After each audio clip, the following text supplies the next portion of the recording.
एक गांव में बाबूलाल अपनी पत्नी के साथ रहता था।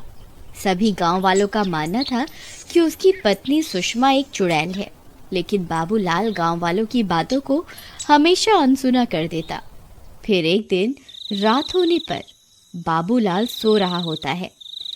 तभी सुषमा उठती है और धीरे से घर से बाहर निकल जाती है और चलते चलते चुड़ैल में बदल जाती है। फिर वह पास के गांव में घुस जाती है। गांव के सभी लोग अपने अपने घरों के अंदर सो रहे होते हैं। वहीं एक औरत घर के बाहर सो रही होती है। वह चुड़ैल उसके पास जाती है और उसकी गर्दन पकड़कर उसे हवा में उठा लेती है। अरे मर गई रे, ये कमबख्त चुड़ैल कहाँ से आ गई? अरे गांव वालों मेरी मदद करो, अरे कोई है, कोई तो मेरी मदद करो। फिर वह चुड़ैल अपना मुंह खोलकर उसकी जान उसके शरीर से खींच लेती है। तभी उस औरत का सिर उसके धड़ से गायब हो जाता है और देखते ही देखते चुड़ैल के 2 सिर हो जाते हैं।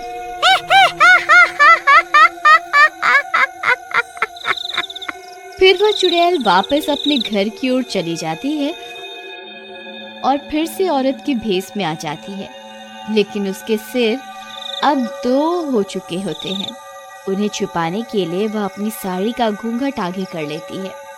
सुबह होने पर उस सरकटी लाश को देखकर सभी गांव वाले घबरा जाते हैं और उसकी मौत की खबर आसपास के सभी गांव में फैल जाती है। फिर बाबूलाल सुषमा को सरकटी लाश के बारे में बताने के लिए कमरे में आता है।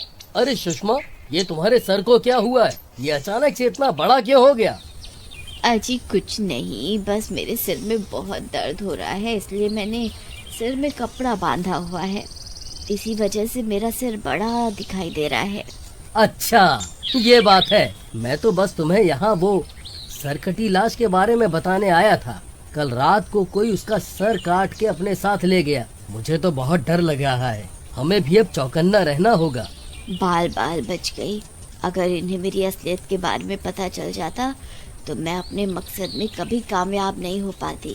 फिर रात होने पर जैसे ही बाबूलाल गहरी नींद में सोता है, सुषमा उठ जाती है और घर से बाहर निकल जाती है और चुड़ैल में बदल जाती है।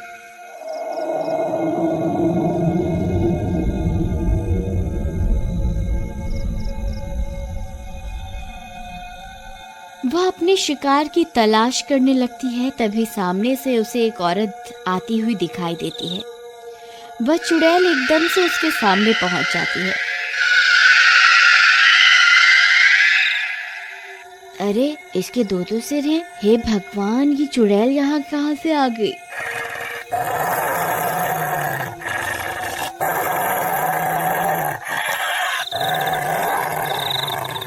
फिर वह चुड़ैल उस औरत की गर्दन पकड़कर उसे हवा में उठा लेती है और अपना मुंह खोलकर उसकी जान भी खींच लेती है। फिर उस औरत का सर भी उसके धड़ से अलग होकर उस चुड़ैल की धड़ पे लग जाता है।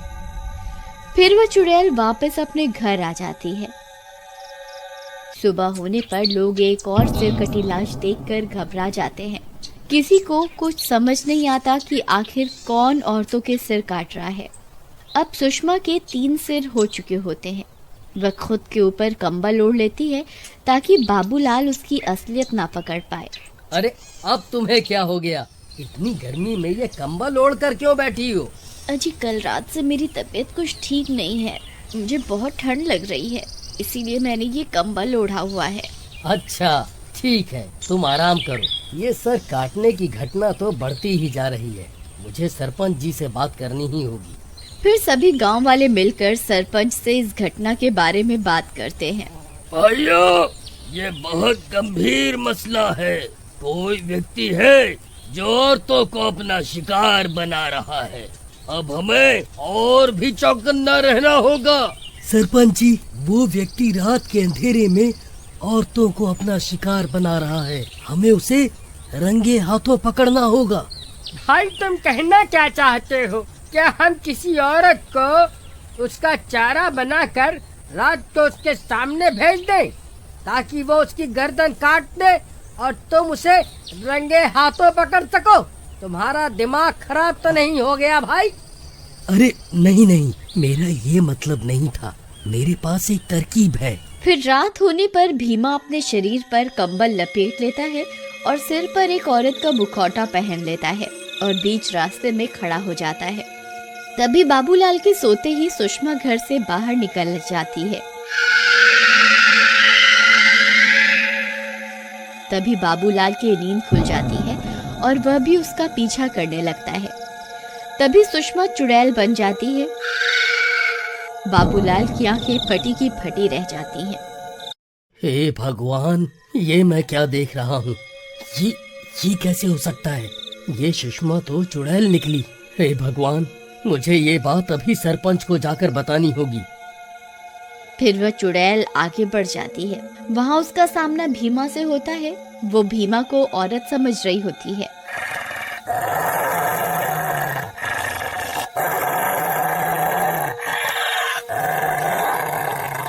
अरे मर गए रे! ये क्या? ये तो चुड़ैल है और इसके तो 3-3 सर हैं। कहीं ये चुड़ैल ही तो औरतों के सर नहीं काट रही? हे भगवान, मुझे तो लगा था कोई आदमी होगा जिसे मैं रंगे हाथों पकड़ लूंगा, लेकिन ये तो चुड़ैल निकली। अरे मर गए रे! अब क्या करूं? तभी वह चुड़ैल उसके पास पहुंच जाती है और उसकी गर्दन पकड़कर उसे भी हवा में उठा लेती है और अपना मुंह खोलकर उसके मुंह में उससे उसकी जान खींचने लगती है।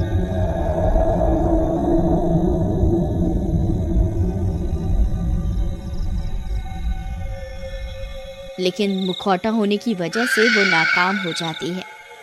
अरे ये क्या? मैं इसकी जान क्यों नहीं निकाल पा रही? लगता है मुझे अपने खंजर से इसका सिर इसके धड़ से अलग करना होगा। अरे मर गए रे! ये चुड़ैल तो उस सर को धड़ से अलग करने की बात कर रही है। कहीं चाकू थोड़ा सा नीचे लग गया तो सच में मेरी गर्दन धड़ से अलग हो जाएगी। अब क्या करूं? तभी वह चुड़ैल अपने खंजर से उसके सिर पर वार कर देती है और उसका सिर धड़ से अलग कर देती है। भीमा धड़ के अंदर छुपा रहता है। फिर वो उस सिर को उठाकर अपने सिर से जोड़ने की कोशिश करने लगती है, लेकिन वो सिर नकली होने की वजह से उस चुड़ैल के धड़ से नहीं लगता। वो बार बार सर को अपने धड़ से लगाने की कोशिश करती है, लेकिन वो सर बार बार जमीन पर गिर जाता है। तभी बाबूलाल कुछ गांव वालों को लेकर वहां पहुंच जाता है। देखो गांव वालों, ये वही चुड़ैल है जो सबके सर काट रही है। मैंने अपनी आंखों से देखा है।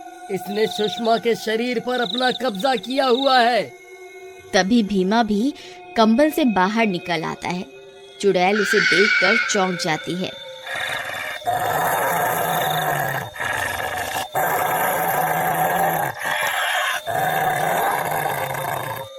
अच्छा, तो तू औरत के रूप में बहरूपिया है, तभी ये सर मेरे धड़ से नहीं जुड़ रहा था।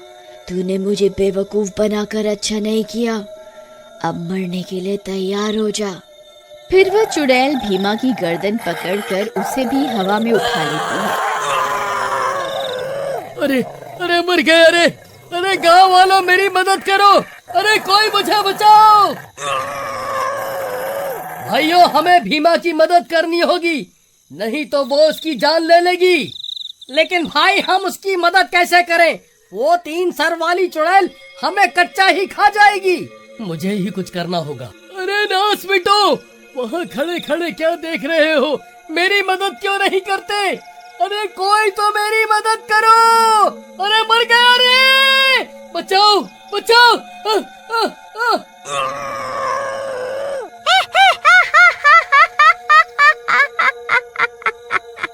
कोई तेरी मदद नहीं करने वाला। अब मरने के लिए तैयार हो जा। तभी बाबूलाल हाथ में खंजर लेकर वहां पहुंच जाता है और खंजर से उस चुड़ैल के एक सिर को उसके धड़ से अलग कर देता है। चुड़ैल का एक सर कटते ही एक औरत वापस से जिंदा हो जाती है। बाबू भैया, बहुत बढ़िया! देखो, इसका एक सर कटते ही एक औरत जिंदा हो गई। तभी बाबूलाल उसका दूसरा सिर भी उसके धड़ से अलग कर देता है और तभी दूसरी औरत भी जिंदा हो जाती है। हे भगवान, अब इसका एक ही सर बचा है। क्या पता इसे काटने से मेरी सुषमा वापस आ जाए। फिर इतना सोचकर बाबूलाल उसके बचे हुए आखिरी सर पर भी खंजर से हमला कर देता है और उसके सारे सर कटते ही वो चुड़ैल वापस सुषमा में बदल जाती है। अब सुषमा हमेशा हमेशा के लिए उस चुड़ैल के चंगुल से आजाद हो जाती है। अरे वाह बाबू भाई, तुम तो बहुत हिम्मत वाले निकले। अकेले ही इस चुड़ैल का सामना करने आ गए। सुषमा, तुम ठीक तो हो ना? तुम्हें कहीं कोई चोट तो नहीं लगी ना? अजी मैं तो ठीक हूँ, लेकिन हम इतनी रात गए यहाँ क्या कर रहे हैं? ये सब गांव वाले मुझे इस तरह क्यों देख रहे हैं? सब ठीक तो है ना? कहीं मैंने कुछ गड़बड़ तो नहीं की ना? भाभी, अभी अभी आप मेरा सर मेरे धड़ से अलग करने पर उतारू थी, लेकिन अब सब ठीक है। फिर बाबूलाल और सुषमा हंसी खुशी साथ साथ रहने लगते हैं और पूरे गांव को उस 3 सर वाली चुड़ैल से आजादी मिल जाती है।